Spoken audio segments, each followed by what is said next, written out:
7 people died right here near the start of the 20th century. I'm at Horseshoe Hill near Caledon, Ontario, the site of one of the worst railway tragedies this area has ever seen. It affected countless families across the province, but there was some good that came out of it too. The crash showed the need for better health care in the region, and it pushed people to take action. Welcome to the Toronto Grey and Bruce Railway's Horseshoe Curve. It was September 3rd, 1907. The day's passenger run started here in Markdale, Ontario, near where the former station once stood. This was a special run to take passengers to the Toronto Industrial Exhibition, that's known as the Canadian National Exhibition in 2023. This line has tg&b heritage, but it had merged with the Canadian Pacific Railway some 24 years earlier. After the first few stops, the train was already quite full, and it was falling behind schedule. Some passengers felt the crew was running fast to make up time. They called the speed excessive and said it was the fastest train they'd taken. That was enough to make some people abandon their trips altogether. One crash survivor later said, quote, "I know 2 men who got off at Orangeville because they thought the train would come to grief," unquote. Here in Orangeville, the railway added 3 extra coaches to help handle the load. At one point, there were about 600 people on board. It took the train just 15 minutes to get from here to Caledon, the last station before it faced the Niagara Escarpment.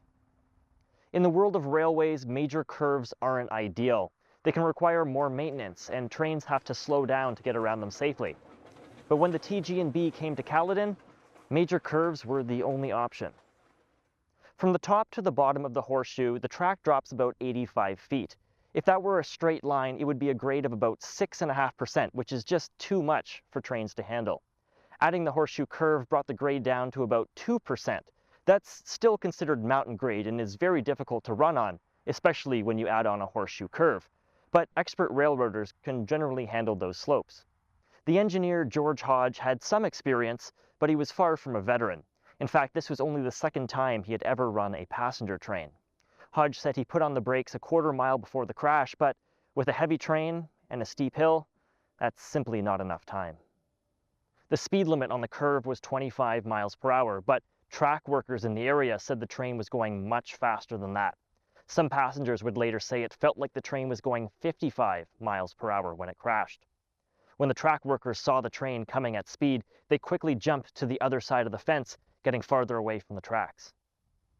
At 9:35 a.m., the train entered the curve, and physics took over. The steam locomotive rolled into the ditch. Its cab came clean off its frame. The last few cars on the train stayed upright, but the ones closer to the front, well, the passengers there weren't so lucky. The first car behind the locomotive had essentially turned to splinters. Some people who were riding in that car would later say they have no idea how they made it out alive. 6 people died in the crash, and 1 more died later in hospital. The youngest was a boy, just entering his teens. The passengers who survived had to act as first responders. They pulled other people from the crushed coaches and tried to help them as best they could. The train wrecked near farmer Alex McLeish's property. This was his farmhouse. He and his neighbor George Baxter started offering any help they could. My name is Phil Lamoureux. I reside here in the former Alex McLeish homestead. The locomotive came to rest directly across the road. All the neighbors came and lended their help with axes because they had to cut the passengers out of the wood coaches. They sent a fast horse with a young man to Caledon village to telegraph in for help to come down to the wreckage, as all the telegraph poles were taken out at the time of the incident. Help arrived from Caledon within about 20 minutes. All told, the crash had hurt 114 people. The injuries included burns, broken bones, and internal injuries. Someone even lost an ear. Still, many more had to be treated for shock. The scene was chaotic. A train would later come and take the most seriously injured people to a hospital in Toronto. Soon after, the investigations began. In mid-September, a coroner's jury looked into the crash. Several passengers testified that the train had been traveling much too fast. Hodge, the engineer, and conductor Matthew Grimes said they had not been speeding. Hodge said there was a brake shoe missing from the locomotive after the wreck, and that the locomotive often felt like it wanted to roll over at the best of times. A jury found that Hodge and Grimes had caused a passenger's death by speeding, and that they and the railway were criminally negligent in the crash. A criminal trial would later find the two men not guilty. This was far from the only incident at the Horseshoe Curve, according to railway historian Carl Riff. He has a news article collection that lists several mishaps on this stretch of track, including derailments and runaways on this very curve. But Riff perhaps summed it up best when he wrote, quote, "Lots of incidents on the Horseshoe Curve. I don't list them all," unquote. The Horseshoe Hill disaster had badly shaken the counties of Caledon and Dufferin. With such a full train and the tight connections in rural communities, many families would have known at least one person who was on board. The tragedy showed the lack of emergency medical care in the area. People would have to spend at least a half a day traveling to get to the nearest hospital, and for the most severe cases, Toronto was more than double that distance. A group of 53 women decided they would be the ones to change that. They launched the Lord Dufferin chapter of the Imperial Order Daughters of the Empire, IODE for short. Their goal? Bringing a hospital to Orangeville. A quick note about IODE. It began in New Brunswick in 1900 as a women-led group that supported British colonial ideals and the war effort. It also dabbled in white supremacy, and some members believed that a woman's place should be within the home. I trust we can all agree those are terrible ideologies, but the organization has changed a lot since those early days. In fact, the I now stands for inclusive. The group tells me its members held a wide range of beliefs that were common at the time, and the current organization has an entirely new charter that dates back to 1968. That's a loud, oh, it's getting louder.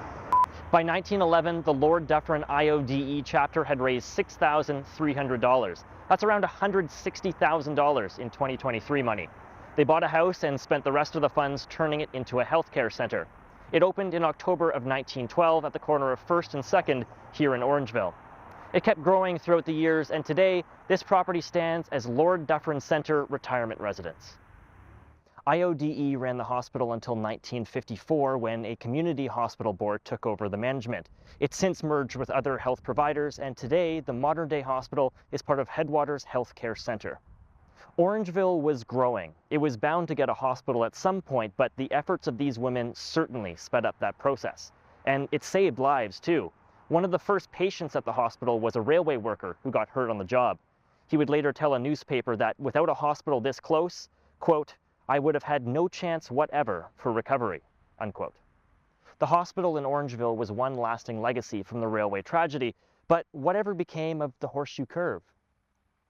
The Toronto Grey and Bruce line wasn't the only one between Orangeville and Toronto. There was also the Credit Valley Railway, which, like the tg&b, had merged with the Canadian Pacific Railway. The Credit Valley route was longer but far gentler than the notorious Horseshoe Curve, so the CPR sent most of its trains on that track instead. In 1933, crews started ripping up the old tg&b, but the railway would claim one last victim. Two men were driving near Mono Road. They weren't paying much attention to the railway. After all, it was supposed to be abandoned, and all the warning signs were down. But the tracks were still there. As they drove across, their car got hit by the very train that was pulling up the rails. Here at the Horseshoe Curve, much of the original rail bed has been filled in and leveled out and is since overgrown. But there are still some hints of railway heritage in this area. This road, which runs next to the crash site, carries the name Horseshoe Hill Road. That's all thanks to the efforts of one person who was passionate about saving this history. The Region Appeal and Town of Caledon came up with the idea that they needed to give all the numbered roads names. One thought was to name Third Line to Dixie Road, but a neighbor in the area, Don Naylor, thought that we could maybe persuade them to name it Horseshoe Hill Road in memory out of the Horseshoe Curve train wreck. So it became the Horseshoe Hill Road back around the mid-80s. If you take a look from above, the scar from the old Horseshoe Curve still cuts across this landscape. It's not much, but it's helped to keep the memory of that tragedy alive as part of Canada's living history.